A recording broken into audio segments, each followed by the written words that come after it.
ఎలా ఉన్నారు? బాగున్నారా? అందరికీ తొలి ఏకాదశి శుభాకాంక్షలండి. అందరూ బాగున్నారా? నేనైతే చాలా బాగున్నాను. ఈరోజు ఏంటి ఇంట్లో పూజలు, చాలామంది ఈరోజు అయితే ఒక్క పొద్దులు ఉంటారండి. ఒక్క పొద్దుటుండేటోళ్ళు ఒక్క పొద్దులు ఉంటారు, గుళ్ళకి వెళ్తారు. అందరూ ఎలా ఉన్నారు? బాగున్నారా? మేమైతే ఇంట్లో అయితే పూజ అయిపోయిందండి. నేనైతే ఒక్క పొద్దు లాంటిది ఏది ఉండను, ఇంట్లో దీపం అయితే పెట్టుకుంటాను. పూజ అయిపోయింది. ఈరోజు స్పెషల్ ఏంటంటే మేమైతే బెల్లం తాలికలు అయితే కంపల్సరీ చేసుకుంటామండి. తొలి ఏకాదశి ఒక 10 రోజులు ఉందంటే ఆ బెల్లం తాలికలని ఒక ఆలోచనే మాకు చాలా ఇదిగా ఉంటుంది. ఎందుకంటే మాకు చాలా చాలా ఇష్టము బెల్లం తాలికలు. ఈ పండగను స్టార్ట్ చేసి ప్రతి పండగలో కూడా మేము కంపల్సరీ దేవుడికి నైవేద్యం బెల్లం తాలికలు అయితే కంపల్సరీ పెడతామండి. ఇక్కడి నుంచి వెళ్ళి ఇది స్టార్ట్ అనమాట. మనకి పండగలకి తొలి ఏకాదశే కదా స్టార్ట్. ఇక్కడి నుంచి వరలక్ష్మి నోము, వినాయక చవితి, మేము అట్ల దద్ది ఉండ్రాళ్ళ దద్ది చేస్తామండి. దానికి ఇక ప్రతి దానికి కూడా బెల్లం తాలికలు అనేది కంపల్సరీ అనమాట ప్రసాదము. ఈరోజైతే నేను బెల్లం తాలికలు అయితే చేస్తానండి. ఇదిగోనండి, మనకు కావాల్సింది బియ్యపిండి అండి. బియ్యపిండి అయితే కిలో బియ్యం అయితే నేను మరపట్టించుకున్నాను. ఇది కిలో బెల్లం తురుముకుని పక్కకు పెట్టుకున్నాను. ఇదైతే ఒక కొబ్బరికాయ అండి, తురుముకుని పక్కకైతే పెట్టుకున్నాను. ఇప్పుడు ఎలా చేసుకోవాలో నేనైతే ప్రాసెస్ చూపిస్తాను. యాలకులు కూడా కావాలండి ఇందులోకి ఇవి కూడా పక్కకైతే పెట్టుకుందాము. ఇప్పుడు మనము ఎలా చేసుకోవాలో ప్రాసెస్ అయితే చూసుకుందాం. మనం ముందుగా అయితే పొయ్యి అయితే వెలిగించుకోవాలండి. వెలిగించుకుని ఒక గిన్నె అయితే పెట్టుకోవాలన్నమాట. మనము బియ్యం పిండి ఉక్కబెట్టుకోవాలి. అంటే మనం నీళ్లు పోసుకుని ఉప్పు వేసుకుని నీళ్లు మసిలిన తర్వాత పిండి అయితే పోసుకుని పిండి ఉక్కబెట్టుకోవాలండి. ఆ ప్రాసెస్ అయితే నేనైతే నీళ్ళు పోస్తున్నాను. ఈ కొలత చెప్తున్నానండి. మనము ఈ చెంబుడుతో బియ్యం పిండి తీసుకున్నాం అనుకోండి, 2 చెంబులు నీళ్ళు అయితే పోసుకోవాలి. కానీ అయితే నేను 2 చెంబులు అయితే పోయినండి. కొంచెం తక్కువే పోసుకుందాం, ఎందుకంటే ఒక్కొక్క రైస్కి ఒక్కొక్కలా తీసుకుంటుంది వాటర్ అనేది. ఇప్పుడు నేను తీసుకునే రైస్ అయితే అంత ఘనంగా వాటర్ అయితే తీసుకోదు. నేను ఈ చెంబుతో పిండి తీసుకుంటున్నాను కాబట్టి ఒక చెంబు అయితే నీళ్ళు పోసుకున్నాను, ఇంకో చెంబు ఈ మాత్రం నీళ్ళు అయితే పోసుకుంటున్నాను అనమాట. ఇప్పుడు మనం ఇందులోకి టేస్ట్కి తగ్గ సాల్ట్ అయితే వేసుకోవాలి.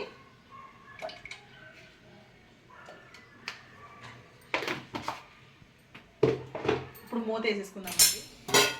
నీళ్ళు మసులుతున్నాయమ్మా, నీళ్ళు అయితే మసులుతున్నాయండి. ఇప్పుడు మనము రైస్ అనేది పిండి అనేది వేసుకోవాలన్నమాట. రైస్ అంటున్నా, ఇక తిప్పుకుంటూ మనం వేసేసుకోవడమే.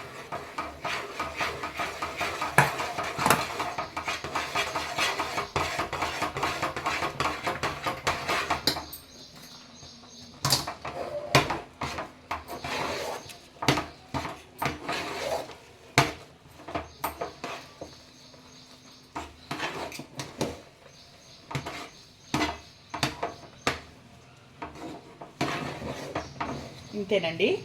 ఇలా వేసుకున్న తర్వాత మళ్ళీ మనము మూత పెట్టేసుకోవాలన్నమాట. మగ్గుతుంది, మంచిగా మగ్గాలి, ఉక్కాలి పిండి అనేది. ఉక్కడం అంటే ఉడకడం అండి.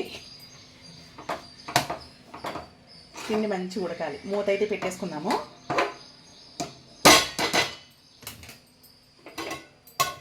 చూసుకుందాము. చూసారా, పిండి అయితే ఉడికిపోయింది మనకి.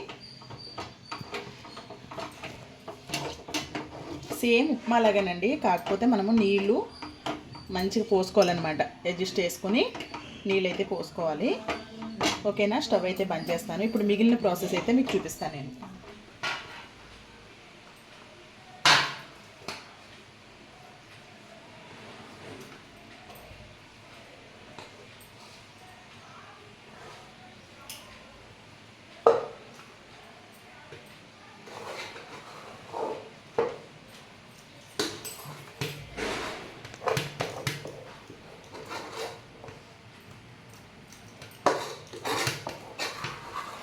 ఇదైతే మనకి చల్లారాలి.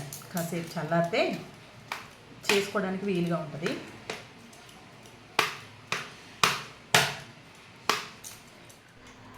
ఇది మంచిగా ఇట్లాగా దగ్గరికి లడ్డులాగా కుడుములాగా చేసుకోవాలన్నమాట. కొంచెం నీళ్ళు తడి చేసుకుని చల్లారిన తర్వాత మన పిండి వేడిగా ఉందండి, కాలుతుంది బాగా. కానీ మనం వేడి మీద ఉన్నప్పుడే పిండి అనేది దగ్గరికి పిసుకొని మంచిగా లడ్డులా కట్టుకోవాలి. పొడి పొడి ఉండద్దు. ఇది ఇలాగా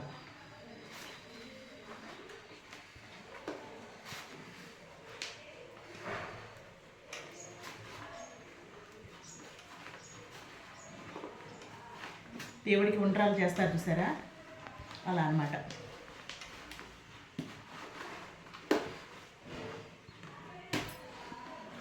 ఇదిగోనండి.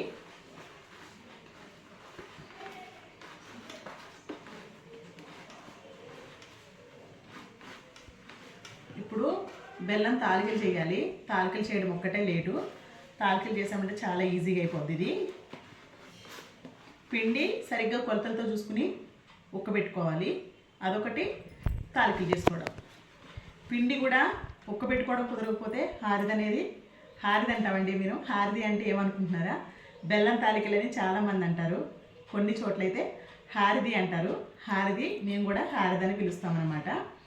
బెల్లం తాలికలు అయితే చాలామందికి తెలుసు. కొంతమంది అయితే పాల తాలికలు కూడా చేసుకుంటారు, పాలేసి. అట్లా కూడా బాగుంటుంది. కానీ ఇలా అయితేనే మాకు చాలా చాలా ఇష్టం అనమాట. దేవుడికి ప్రసాదం పెట్టేసి మేము కూడా ప్రసాదం తినేస్తాం. చాలా ఇష్టం పిల్లలకి కానీ నా ఇంట్లో వాళ్ళందరికీ ఇష్టమే బెల్లం తాలికలు అంటే. ఓకేనా? ఇది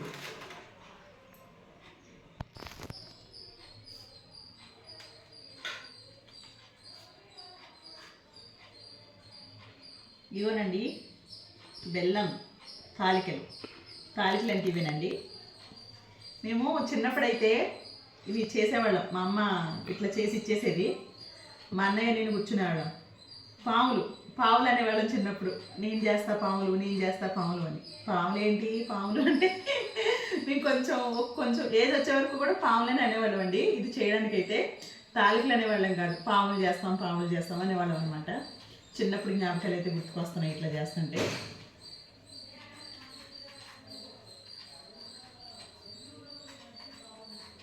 ఇలా మొత్తం మనము అన్నీ చేసేసుకోవాలన్నమాట.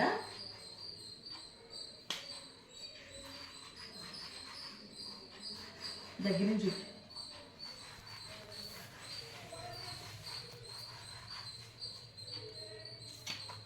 మనము కొంచెం పిండి వేసుకోవాలండి. బియ్యం పిండి ఇందాక నేను కొంచెం పక్కకి తీసి పెట్టుకున్నానని చెప్పాను కదా. ఈ పిండి అనేది ఇలా వేసుకోవాలన్నమాట. వేసుకుని మనము తాలికలు చేసుకుంటే అంటుకోకుండా చాలా స్మూత్గా వస్తాయి.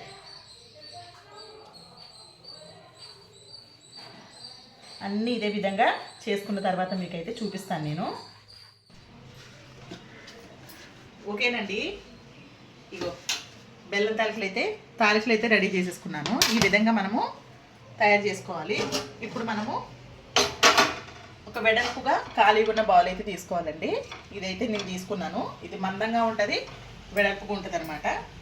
ఇప్పుడు నేను ఇందాక తురుము పెట్టుకున్న బెల్లం అయితే వేసేసుకుంటున్నానండి.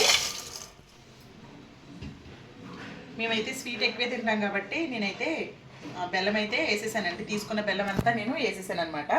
ఇప్పుడు దీంట్లోకి మనము బెల్లం ములిగే వరకు నీళ్ళైతే పోసుకోవాలి. పొయ్యి వెలిగించుకున్నాము. ఈ సీజన్ వస్తేనే ఏగలండి. ఎంత జాగ్రత్తగా ఉన్నా కూడా ఇలాంటి స్వీట్ ఐటెం ఏదైనా చేసినప్పుడు ఏగలైతే వస్తాయి. ఇప్పుడు మనము మూత వేసేసుకుందామండి. ఇది మరగాలి. మనకి బాగా మరిగిన తర్వాత ఒకసారి బెల్లం అయితే వడకబెట్టుకుందాం. ఎందుకంటే దాంట్లో ఏమన్నా మట్టి ఏమన్నా కూడా వచ్చేస్తుంది అనమాట. ఇది మరిగిన తర్వాత చూపిస్తాను మీకు.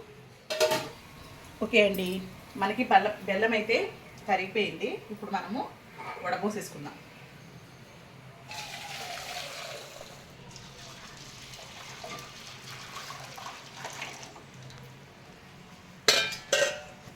ఇది మళ్ళీ మనకి మసాలాలు ఒకసారి.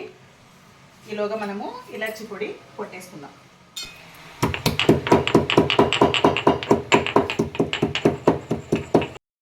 ఇదిగో చూడండి, మనకు వాటర్ అయితే మంచిగా మసులుతుంది కదా. ఇప్పుడు మనము దీంట్లో కొబ్బరి తురుము అయితే వేసుకోవాలన్నమాట. నేనైతే ఇది ఒక కొబ్బరికాయ అండి. కొబ్బరికాయ అయితే తురుముకున్నాను. అంతా వేయను, కొంచెం గుప్పుడు అయితే వేసాను అనమాట.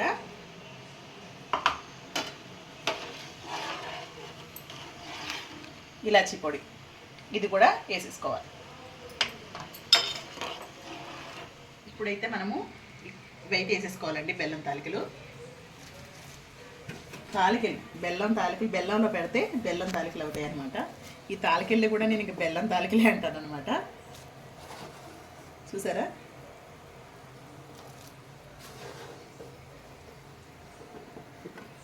ఇదైతే మా పిల్లలకైతే చాలా ఇష్టం అండి బెల్లం తాలికలు అంటే.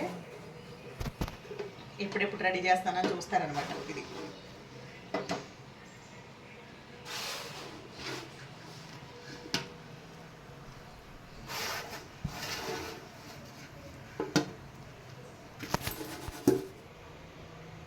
ఇగోనండి ఇంతే. ఇప్పుడు మనము మూత వేసేసుకొని మంచిగా ఒక 5 నిమిషాలు అయితే పెద్ద మంట మీద ఉడకనివ్వాలి. తర్వాత మనం అయితే సిమ్లో పెట్టేసుకోవాలన్నమాట. అది మంచిగా ఉడుకుతుంది, దగ్గరకు ఉడికిపోవాలి. ఉడికిన తర్వాత మనము స్టవ్ అయితే బంద్ చేసేసుకోవాలి. నేను మళ్ళీ మీకు ఒక 5 నిమిషాల తర్వాత మళ్ళీ చూపిస్తాను ఉడికేటప్పుడు ఎలా ఉడుకుతుందో. ఓకేనా? ఇప్పుడైతే నేను మూత వేసుకుంటా. ఇదిగోండి,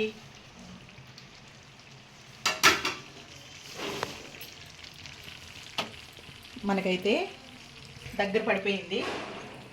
చూసారా? చల్లారిన తర్వాత మనకి ఇంకా చాలా బాగా ఇంకొంచెం కిందకి దిగుతుందండి.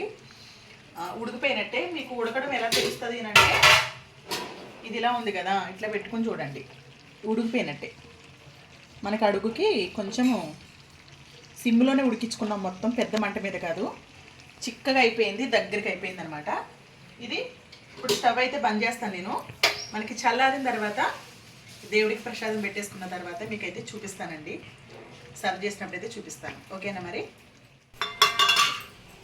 ఓకే అండి, మనకి హారతి అయితే చూడండి చల్లారిన తర్వాత కిందకి దిగింది.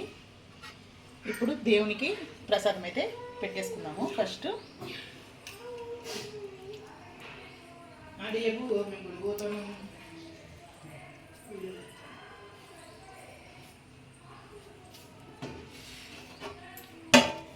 దేవునికి పెట్టుకుని వస్తానండి. మనమైతే టేస్ట్ చేద్దామండి. ఇది రేపటికైతే ఇంకా బాగుంటుంది. నేనైతే టేస్ట్ చేస్తున్నానండి.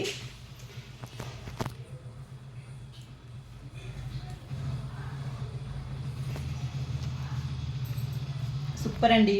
మాకు తెలుసు ఈ టేస్టు, అందుకే ఎప్పుడెప్పుడు అని ఎదురు చూస్తూ ఉంటాము. హారతి సూపర్ వచ్చింది, చాలా చాలా బాగుంది.